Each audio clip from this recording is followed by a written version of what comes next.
अनंत वीर संपन्नं दर्शनं परमात्मनः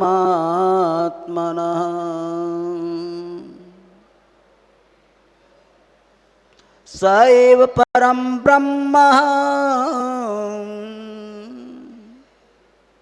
स एव जिन्पुङ्गवः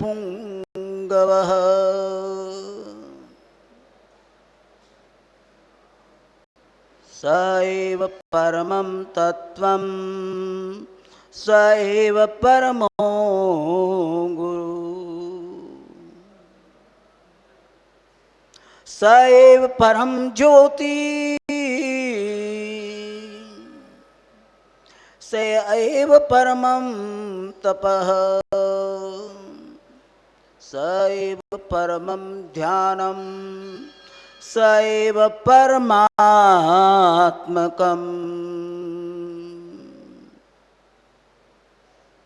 वर्धिमानि आशीष दो गुरुवर आप महान जो तेरा शरणालय गुरुवर आप समान गुरुवर आप समान। जय बोलो पंच परमेष्टि भगवान की, जय बोलो देवादिक देव श्रेयांसनाथ भगवान की, जय बोलो 24 तीर्थंकर भगवान की, जय बोलो आचार्य भगवंत वर्धमान सागर जी महाराज की।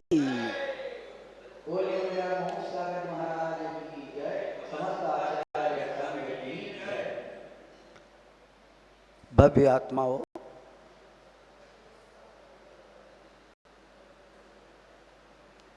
हम कहते हैं कि धर्म बोलता नहीं, हम कहते हैं कि धर्म बोलता नहीं, पर धर्म प्रति समय बोलता है। गुरुवर के रूप में, आचार्य परमेष्टि के रूप में धर्म बोलता है। आचार्य परमेष्टि धर्म के नायक हैं। इनकी वाणी में हमारा हित छुपा है। इनकी वाणी हमारे लिए प्रशस्त बुद्धि को देने वाली है। इनकी वाणी का अनुसरण जो अपने जीवन में कर लेता है वो भव सागर से तिर जाता है। काहे कि धर्म दुखी हो रहा है, रो रहा है, धर्म दुखी हो रहा है, क्योंकि मेरे सपूत जो हैं वो धर्म को यथार्थ रूप से समझ नहीं पा रहे हैं, इसीलिए धर्म व्यतीत हो रहा है, दुखी हो रहा है। आचार्य श्री दुखी हो रहे हैं। हम सबकी परिणति देख करके, हम सबका आचरण देख करके, इस युग में लोगों की जो परिणति है उसको देख करके आचार्य श्री अंदर ही अंदर रो रहे हैं कि हाय, संसार के प्राणियों का भला कैसे होगा। इनके हृदय में कूट कूट करके हमारे भले के लिए, परोपकार के लिए प्राणियों पर करुणा भरी हुई है। ये चाहते हैं कि जगत के सर्व प्राणियों का कल्याण हो। ये अपने लिए सुख शांति नहीं मांगते, ये जगत के समस्त प्राणियों के लिए सुख चाहते हैं। इसीलिए धर्म रो रहा है।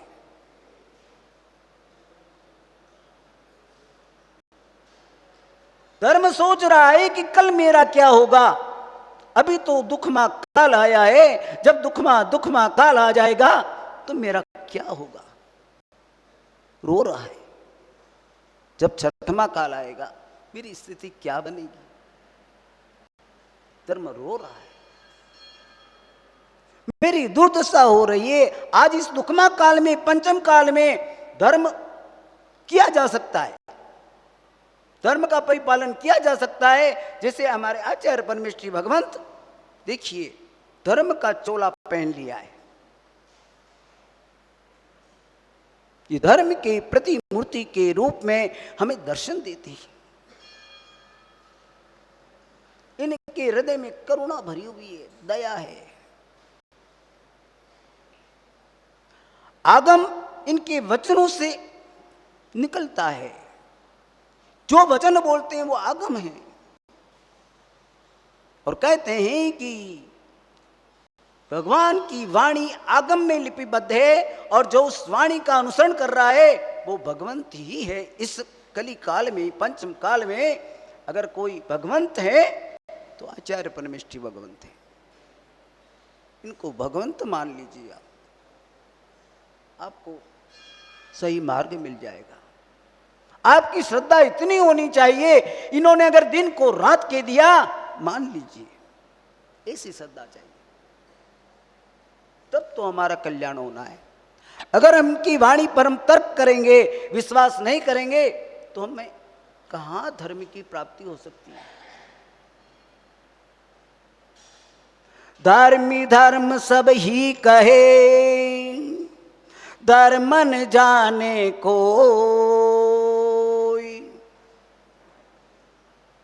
धर्मी पंथ जाने बिना,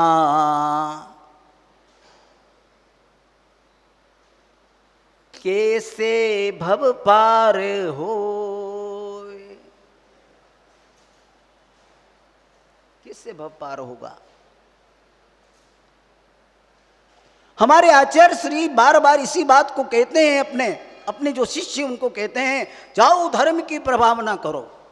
इनके मन में एक ऐसी करुणा भरी हुई है, जगत में जितने भी प्राणी हैं हमारे शिष्य जाकर के उनको जगाए।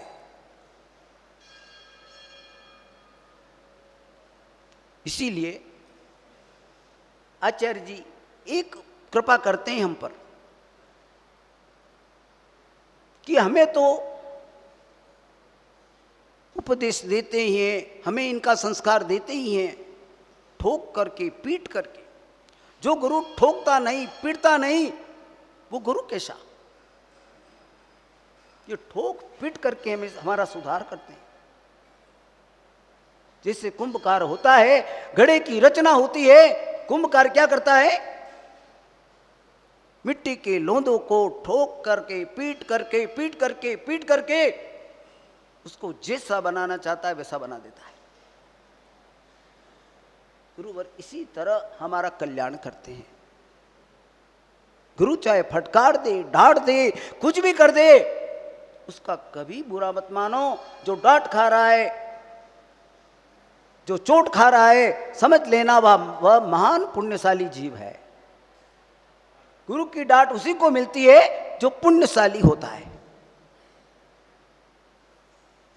इसलिए धर्म सभा सबका भला चाहता है।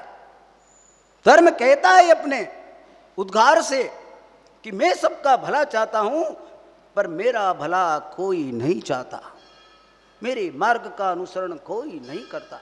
मुझे दुख है, मुझे पल पल में मारा जा रहा है, मेरे कंधे पर बंदूक रखकर इंसान पाप कर रहा है, मेरे विरुद्ध चल रहा है। मैं दुखी हूं, व्यतीत हूं, कुंठित हूं, करूं तो क्या करूं भगवान, करूं तो क्या करूं। धर्म दुखी हो रहा है, मानव की आंखों में खटक रहा है,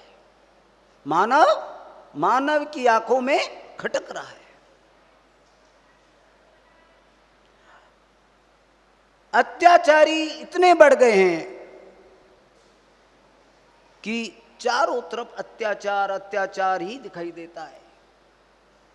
कोई किसी को मार रहा है, कोई किसी को लूट रहा है, कोई डाका डाल रहा है, कोई क्रोध के वशीभूत सामने वालों को मारने वाला है। क्या क्या नहीं हो रहा है। सत्य वचनों से भरा हमारा जीवन, सात वचन अभक्ष सेवन करते हैं, क्या बुद्धि मिलेगी। जैसा खाए अन्न वैसा होवे मन, जैसा पिए पानी तो फिर जानते तो हैं पर मानते नहीं। जानते हैं आप, सब कुछ जानते हैं, वही तो रगड़ा है। नहीं जानते तो ग्रहण कर लेते। हाँ, जानते हैं पर मानते नहीं। देखिए, जिनेंद्र की भक्ति करिए, गुरु की सेवा करिए, वही व्रत करिए, वो धर्म है।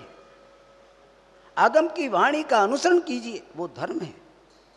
एक भक्त भगवान के पास पहुंचता है, भगवान से प्रार्थना करता है कि भगवान मुझे चक्रवर्ती, एक बड़ा राजा चक्रवर्ती राजा पहुंचा है भगवान के पास में, भगवान की भक्ति को कर रहा है और दुखी हो रहा है, आंसू ला रहा है, आंसू ला रहा है, रो रहा है कि भगवान इस जगत की सबसे बड़ी संपत्ति मुझे प्राप्त हुई, पर उन भोगों को भोगते हुए भी मुझे शांति नहीं मिल रही, नहीं मिल रही। मुझे करूं तो क्या करूं, तो क्या करूं, मुझे मार्ग बताइए, मुझे ऐसा मार्ग बता दीजिए जिससे मुझे शाश्वत सुख शांति मिल जाए। हम क्या चाहते हैं? क्षणिक सुख चाहते हैं, हम सुख की परिभाषा नहीं समझते हैं, इसीलिए सारा ये झंझट है। हम इसीलिए भ्रमित हो जाते हैं, मोह से ग्रसित होकर के उसमें सुख मानने की इच्छा करते हैं। ये सबसे बड़ा मूल में भूल है, मोह सबसे बड़ा पाप है, जिसे मिथ्यात्व कहा है आचार्यों ने। मोह मिथ्यात्व, उसके वशीभूति सारा जो पाप रूप क्रिया करता है मोह के कारण से। बंधु, वो राजा चक्रवर्ती रोते हुए क्या कहता है कि हे भगवान मुझे शांति चाहिए, मुझे तो मेरा शाश्वत सुख चाहिए। इतनी बड़ी संपदा, इतना बड़ा पुण्य इकट्ठा मैंने किया है, कई भवों का मेरा पुरुषार्थ है, मैंने धर्म का अनुसरण किया है, कई बार मैं मुनि बना, मैंने व्रतों को धारण किया, मैंने आचार्य परमेश्वरी की शरण ली, सब कुछ किया मैंने, बार बार किया, बार बार किया, तब जाकर के इतना बड़ा पुण्य इकट्ठा हुआ और मुझे चक्रवर्ती का पद मिला। कौन सा पद मिला? आपको भी मिल सकता है। पुण्य इकट्ठा कीजिए, भगवान की भक्ति सच्चे मन से कीजिए। अब पुण्य कैसे इकट्ठा होता है देखो आप। वो राजा चक्रवर्ती भगवान के सामने भक्ति करके कह रहा है कि तुम्हारे दर्शन से भगवान, तुम्हारे दर्शन से भगवान प्रगट हो जावे आत्मज्ञान। वो भोग संपदा नहीं मांग रहा है, देखो आप। और आप होते तो क्या करते? हे भगवान मैं दुखी हूं, हे भगवान मेरी संतान आवारा निकल गई, कुछ का कुछ रोना रोएंगे। पर चक्रवर्ती राजा दुनिया की सबसे बड़ी संपत्ति प्राप्त होने पर भी क्या बोल रहा है? तुम्हारे दर्शन से भगवान प्रगट हो जावे आत्मज्ञान। मैंने काले अनादि गमाया, इन विषयों संग बहु दुख पाया। मुझको यह भी पता नहीं पाया मैं भी बन सकता भगवान। बोलो, तुम्हारे दर्शन से भगवान प्रगट हो जावे आत्मज्ञान। तुम्हारे दर्शन से भगवान प्रगट हो जावे आत्मज्ञान। देखिए, एक लाइन बोलने से आपको सुकून मिला कुछ? जैसे ही आपने आत्मा का नाम लिया, आपको एकदम से अंदर से शांति उत्पन्न होगी, आत्मा जाग जाएगा। सोया हुआ आत्मा क्या करेगा? जाग जाएगा। इसलिए जब भी आप मंदिर में पूजा पाठ आराधना कोई भी भक्ति करें, अपने आत्मा की विशुद्धि की चाहना करें। लक्ष्य आपका एक ही होना चाहिए, मेरे आत्म तत्व की प्राप्ति, यथार्थ मेरा स्वरूप मुझे प्राप्त हो, ये लक्ष्य होना चाहिए। लक्ष्य अगर गलत हो गया, सारा काम खराब हो जाएगा।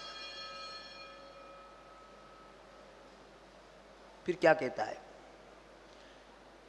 भगवान की मूर्ति का अवलोकन करता है। बीतराग छवि है, नासाक दृष्टि है। वह न तो किसी के सामने देखते हैं, भगवान देखते हैं क्या किसी के सामने? नहीं देखते। पर हमारे आचार्य गुरुवर देखते हैं। देखो आप कितना डिफरेंस है कि भगवान आचार्य परमेष्ठी भगवान तत्काल हमारा भला चाहते हैं। हम अगर कोई उनसे हमारा दुख निवेदन करते हैं, आचार्य परमेष्ठी बोल करके उसका निदान बता देते हैं, हमारा भला हो जाता है। तो आगे क्या कहता है वो चक्रवर्ती राजा, जब से मूरत देखी तेरी जड़ बुद्धि जाग उठी है मेरी। जब से मूरत देखी तेरी जड़ बुद्धि जाग उठी है मेरी। अब मैं काटूंगा भव फेरी धर कर तुम चरणों में ध्यान। तुम्हारे दर्शन से भगवान हो जावे आत्म ज्ञान। ये राजा चक्रवर्ती इस तरह की अभिलाषा कर रहा है, क्योंकि धर्म जो है वो कभी भी किसी का बुरा नहीं चाहता, सभी का भला चाहता है, सभी प्राणियों को सद्बुद्धि प्रदान करता है, पाप मार्ग छोड़ने के लिए प्रेरित करता है। धर्म आत्म शांति का एक प्रतीक है। धर्म से जो जीने की कला ही नहीं बताता, पर मृत्यु को एक महोत्सव बना देता है। जीने की कला ही नहीं, मृत्यु को महोत्सव बना देता है। धर्म जन्म और मृत्यु के बीच में सेतु का काम करता है। सेतु का मतलब समझे, पुलिया। धर्म अभिव्यक्ति में नहीं, अनुभूति में है। किसमें है? अनुभूति का मतलब समझे, रसवादन करना उसका। जो धर्म का रसवादन कर लेता है, अनुभव में धर्म को ले आता है, आत्मा के प्रति सचेत हो जाता है, पर पदार्थों से ममत्व हटाने लग जाता है, तो समझ लेना उसको धर्म का, आचार्य श्री की वाणी का रसवादन प्रारंभ हो जाता है। धर्म वाणी का विलास नहीं मेरे भाइयों, धर्म वाणी का विलास नहीं, जीवन का निचोड़ है। क्या है? वाणी से बोलने से धर्म नहीं होता। या कितने भी जयकार कर दे, जितनी भी भक्ति बाह्य रूप से कर ले, पर अंतरंग से मन विकारी बना रहे, तो वो धर्म नहीं कहलाता। भाइयों, सच्चे मन से धर्म की सेवा करो, धर्म आपको बना देगा, धर्म आपको खुशहाल कर देगा। अगर सच्चे मन से धर्म की सेवा की तो धर्म को हमेशा आत्म कल्याणकारी मानना चाहिए। को क्या मानना चाहिए? आत्म कल्याण। एक ही भावना उस भक्त की होनी चाहिए, मेरी आत्मा का भी उत्थान हो, मैं भी सकल संयम धारण करके आज आचार्य श्री का शिष्य बन जाऊं। आपके गांव में ऐसे छोटे छोटे बच्चे बहुत हैं जो मेरे पास आते हैं, कहते हैं कि महाराज जी मुझे साथ ले जाओ, महाराज जी मुझे साथ ले जाओ। ऐसे बहुत सारे बच्चे हैं आपके यहाँ। आपकी मैं ये इस बात की विशेषता करता हूँ, आपकी प्रशंसा करता हूँ कि इस कॉलोनी के अंदर जो रत्न भरे हुए हैं वो शायद मुझे अन्य तो नहीं दिखे। ये रत्नों की खान है, धर्म के रत्नों की खान है, यहाँ से निकाला जा सकता है। अधिक से अधिक समय आचार्य श्री का यहाँ व्यतीत हो, चतुर्मास हो, तो मैं सोचता हूं यहाँ बहुत सारे रत्न निकल सकते हैं, बहुत सारे रत्न निकल सकते हैं। बहुत सारी बातें आपकी प्रशंसा के योग्य है, पर बहुत सारी बातें उसका हम विरोध भी कर सकते हैं। पर बहुत अच्छा आपका यहाँ धर्म का बर्ताव है, धर्म की परिपाटी अच्छी चल रही है। तो मैं कहना चाह रहा हूं कि अपने जीवन में एक सूत्र का ध्यान रखें, नियम न तोड़ूं। क्या नहीं तोड़ूं? नियम न तोड़ूं, धर्म नहीं छोड़ूं, पाप नहीं ओढ़ूं। संकल्पों से मुंह ना मोड़ूं, मोह नहीं ओढ़ूं। इस मोह फंदे से निकल जाना भाइयों, मोह मत करना, इतना बड़ा दुख का कारण है। आप जानते हैं इस बात को, सभी जानते हैं, मोह में फंसे हैं। अब क्या करें, करूं तो क्या करूं, निकल नहीं पा रहा हूं। फंस चुका है मकड़ी की जाल के समान। जिस तरह मकड़ी जाल के अंदर फंस जाती है, उस तरह से संसारी प्राणी मकड़ी के जाल में, संसार के इस मोह के फंदे में फंस चुका है। निकलना बड़ा भारी है, बहुत भारी है। तो कहते हैं नियम न तोड़ूं, धर्म न छोड़ूं, पाप नहीं ओढ़ूं, संकल्पों से मुंह ना मोड़ूं, धर्म नहीं छोड़ूं। यही धारणा वीर प्रतिज्ञा, यही धारणा वीर प्रतिज्ञा अपने अंदर हो। मेरा अंतिम मरण तेरे दर पर हो, मेरा अंतिम मरण समाधि तेरे दर पर हो। बंधु, समय ने काटा बता दिया है। जीवन में ध्यान रखें, धर्म सर्वोपरि है। अपने जीवन में एक चक्रवर्ती राजा भी होता है। जब चक्र रत्न उत्पन्न होता है, पुत्र की प्राप्ति होती है और भगवान को केवल ज्ञान होता है, तो किसको महत्व देता है बताओ आप? पहले भगवान के केवल ज्ञान की पूजा करता है, सारे काम बाद में करता है। इस तरह आप जीवन में धर्म को प्रमुखता देते हुए, चाहे कोई भी संसारी कार्य हो उसका उतना महत्व न दे करके आप धर्म को सर्वोपरि माने।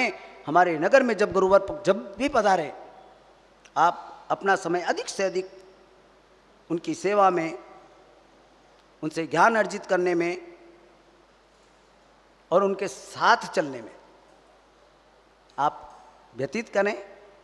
आपका जीवन सफल होगा। आप धर्म को सदा बनाए रखें, आप का जीवन सुखमय बनेगा। यही श्रेयांसनाथ भगवान के चरणों में मैं प्रार्थना करता हूँ। जय बोलो देवादिक देव श्रेयांसनाथ भगवान की, जय बोलो आचार्य वर्धमान सागर जी महाराज की।